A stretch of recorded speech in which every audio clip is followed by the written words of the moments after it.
This is the property management part 2, and we're going to be covering more about the screens over here to this side. You can see that they're all named. Before I start that, I want to cover one thing over here on the Do Action menu, what that actually is. The Do Action menu is a menu that allows you to do different things on the application. For example, to add a new record. If you're adding a new record to a parent screen, you would click here. If you're going to do a find, you can start the find, and when you click on it, what it does is it cleans out all the information that's in the screen, and it starts at the top where you can put any information either in one or more fields to do a find for the item that you're looking for or the record. Now be aware, a portal record cannot be used in a find. You have to go to the actual tenant screen and then run the find in that screen. You can use the do action. Now watch, I'm going to say perform the find, and what it's going to do is going to come back and give me this little dialog that says cancel or modify. If you don't put something in correctly as far as the information that's provided for the find, or what is called a search, you would get a dialog like this, and what you would do is you would just say go ahead and modify the find to change it, to correct it, or cancel. In this case I'm going to say cancel because I don't want to do the find.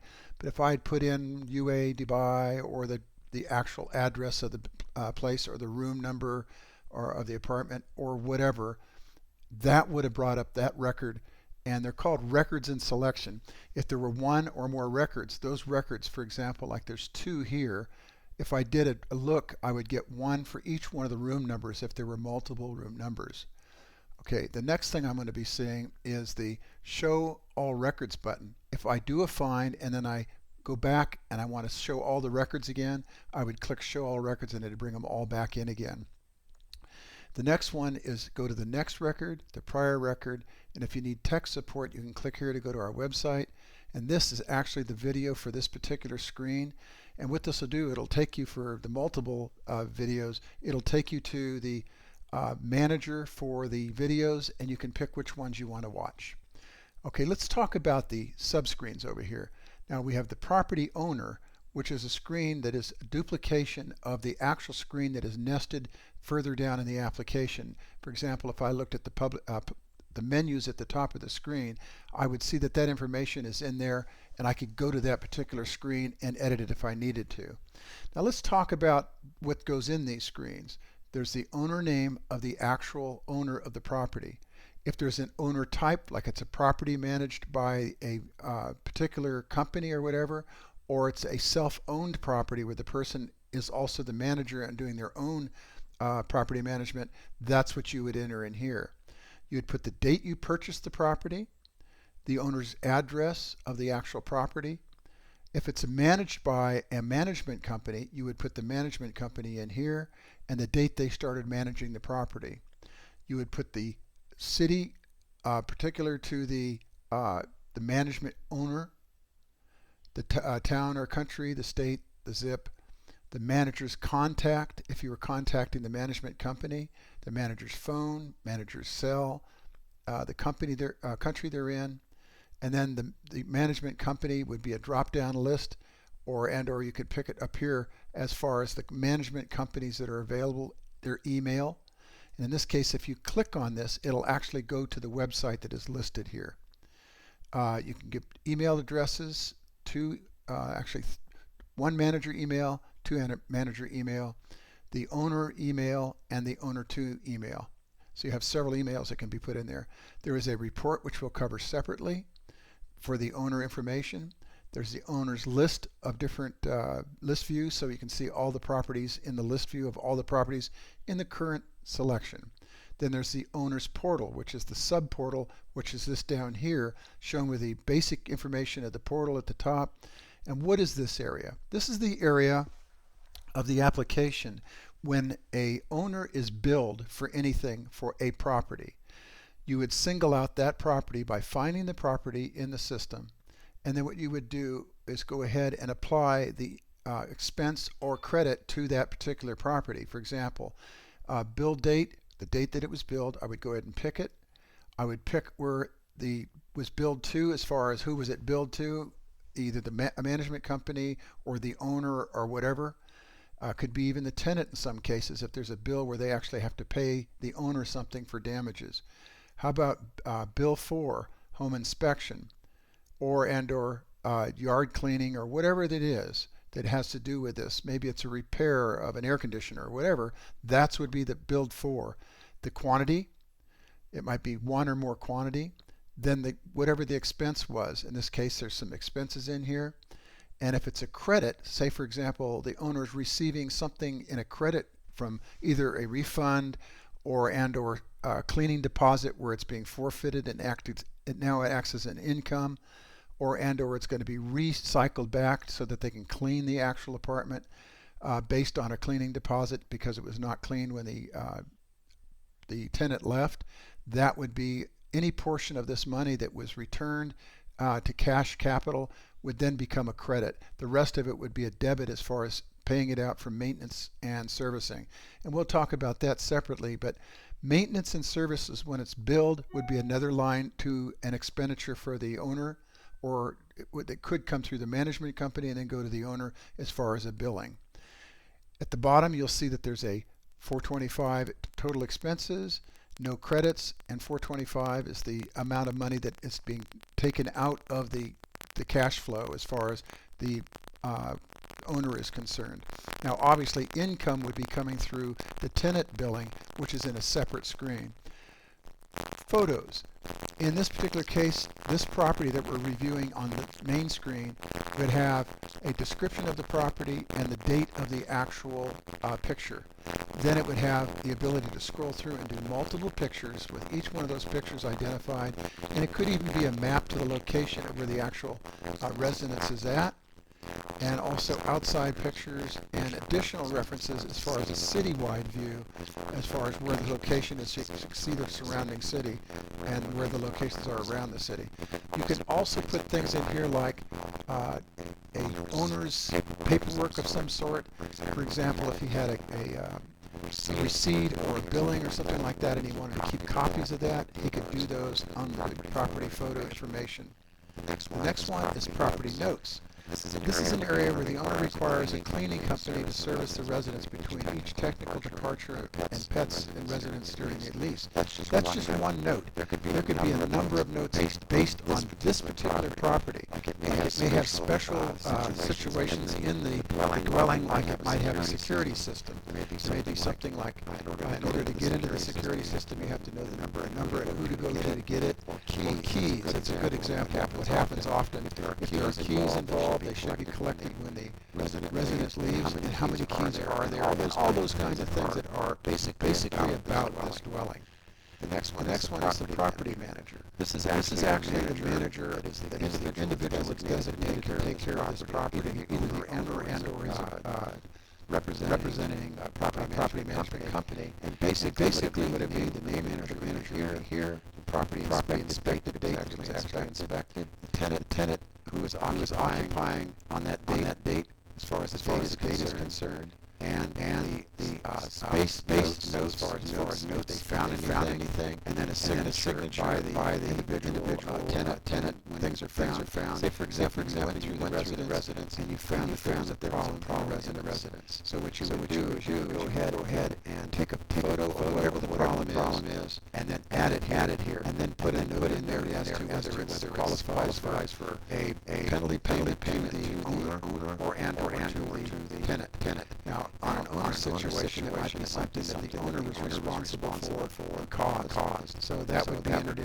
as a thing for the owner to pay for the damages or the tenant. A good example of this is if a tenant was in there and burned a cigarette hole in the couch, and the couch belonged to the owner. The tenant should pay for the repair or replacement of that particular item. Now, there is a portal for the images. If you click the portal button, it's going to take you down and show you this information. And there's a larger view of each one of the particular screens here. And the issue corrected. Was it corrected? There should be a statement up here saying it was corrected and or not corrected. Now, there are many views in here. For example, you can do as many as you want. As you create another new record, it will pop up at the bottom. So if I added another manager name here, then another new record would be down, and you could scroll down to that next new record. Let's go next to the tenant select. And what this is a kind of a quick scroll way to find who's in what unit and occupied date and when their termination is supposed to be there. Very simple and similar to this one. And basically what you would do is click the blue field here to go to that particular client's record. Just like this over here or over there. Just gives you more than one way. Property maintenance. This is where the owner or manager has a company to do repairs and services or other things on the dwelling or apartment. And what this does is it allows you to assign a date for a repair, the time for the repair, the service required to go in here, and it scrolls so you can put a lot of information in there. There's also an appointment setting. Now anything that is in there with an underline on it, what that is saying is that there's another screen that can pop up here. In this case where you have scrollers in the iPad and iPhone, this allows you to adjust. By clicking this, you can see there's a number of items in here. If you want to add or edit one of those, you can click this and it will take you to another screen where you can edit and add different things into this list. That works around some of the problems with scrollers on the iPad and iPhone where you cannot adjust or edit the actual information in the screen. The same thing goes for the service company. You can have one to the number of service companies. There's a separate screen to add all the service companies that might support your property. Now for this particular event, for this particular property on this date and time, there was a charge for labor, materials, and the service item total. So these two together actually equal this, and there is actually a report that we'll cover later that is for this, or you can view the portal for the portal record that you're seeing here. The report would bring up the service maintenance screen to see the actual things, and you can print that or make copies, email, or make a PDF of those screens. The last thing on this screen is the property annual information as far as the financials, and I'll show you what we're going to cover here. This top part is generally about general information about the income and expenses. The whole idea behind the financials is this. You want to track the gross income to date depending upon the date that it was done. In this case, you can see down here the last income information was added on November the 5th, and the expense information was added on the 15th. Income would be from the tenant. Expenses comes from the owner records. There's two different reports. In this particular case, if there was a gross income that was checked on the owner's report, and there was $22,000 worth of income, and then there was expenses of $4,300, then that's what would go in this space. These can be edited by clicking on the screen and editing the value. As you edit the value, it states that on the November 5 date, this is the amount for this particular residence for the record that we're viewing here. That's what was there. Now, this particular screen over here is based on tracking both the original purchase, anything that had to do with the purchase from the standpoint of setting up mortgages, setting the interest rate and the number of months, and then the monthly payment would be what would be required over 360 months. Each month would be $3,426.72. Now you may have multiple loans on one property. You could have the first, the second, a carry loan, and an other loan. And what those would do, if you have them all, they should all sum up to this amount down here that is showing the actual purchase price, which is up at the top of the screen where it says unit purchase price.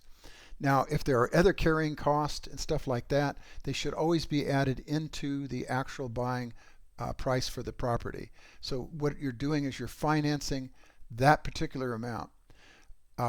The mortgage start date is when the actual closing is and when you actually own the property. So that's the date at which the property became part of the management group or the owner's property. Now you can continue to add, and there's examples down here. This says example of 100 dirhams. Actually, it's supposed to be dollars, and I'll fix that later. But you can put any kind of percentage rate by putting 0.0, in this case 0.0364 was the rate, and the amount of months, in this case, this one's for 360 months. The second might be any time less than that. It could be 7 years, 15 years, 20 years, or whatever. You would put that in there, and it would actually calculate the payments until you close that at the term of the loan. All those would be added up and come down to this particular line right here. And what that's stating is that these interest rates and this payment, this is what you're going to end up with is when you pay that loan off, that would be the amount that it would be paid off as far as the actual amount owed on the loan. Now, as far as payments are concerned, this is a cute little calculation that works down here. If you wanted to see what the annual loan was based on a period, say for example, you want to track this in this particular screen for 24 months. Well, that'd be 82,240.28 as far as the loan payments based on the amount of loan payments that have to be paid on a monthly basis. So the monthly mortgage in this case is $6,581.79 that is being paid out. The annual mortgage itself, if you paid the whole thing for that amount, would become $78,981. Now I'm only showing 24 months of that payment. So if I went all the way up to the 360, then these would calculate, or if I wanted to see what a 1 month is or a 1 year is or whatever, or if I was going to pay the entire amount in one day, I'd put 1 month on the first month, and what it would do is it would calculate the total amount of the property. So if you were buying it outright and making a purchase of the total property on one payment, that's what it would do. This is the amount of 24 payments based on the amount up here, 6,000 and so forth. So it's 82,000. The monthly rental, now you have to think about this. The monthly mortgage is this. The monthly rental is always going to be greater than. How much can you actually leverage the property for, as far as how much would you actually be able to get in income? Before you buy a property, and this is something a lot of people don't do, you need to look at the monthly rental based on the mortgage. So you could run all this information and figure out if you can support the cost as a mortgaged home or unit by looking here. Then you can see the annual rate as far as the income for the rental. If you did $75 a month on an annual basis, it's $90,000 a year as opposed to the $78,000 up here. So an annual net income would be all these figures up here plus the income and expenses, and this would be the balance that you would have at the end of the year. So we're using these numbers up here to calculate the net income. Obviously you have your mortgages and either your income and expenses, and then that would give you the actual amount that you would net at the end of that period of time. Obviously, if you bought this outright, you obviously have an asset. It still has value. It may have cost to it as far as your tracking, but if you only want to track the income and expenses and what no mortgage, then you would see the actual amount that you would gain or lose during that period of time. If you have questions, you need more information about how to do this, you can always contact support and get the answers that you're looking for. Okay, that takes care of the annual investment. The last thing I want to point out, and I skipped over kind of fast last time in part one, if you're looking at a date down here, and this is the termination date of the actual lease, coming up here and clicking on this, you can pick the current date. Like if this is the 10th of November of 2015 and I click on that, it's going to change this to the 10th of November. If there was a property that actually was going to be terminated during that period, you can do a search or find in the actual portal record and look for anything that is closing or terminating at a particular period of time. When I go to that screen, I'm going to give you a formula to put into the fields in a find that will allow you to pull all the records into selection that may be coming close to terminating, and you can use, for example, a day, a week, a month, whatever you want to look at it as far as scheduling the cleaning, maintenance, and all the other things that are related with an exit of a tenant. If you have any questions now, it's a good time to consider rerunning the video and pick up anything you can. And then if you still have a question, go ahead and contact support. You can do that by going in here and clicking on tech support to go to the tech support website. Thank you.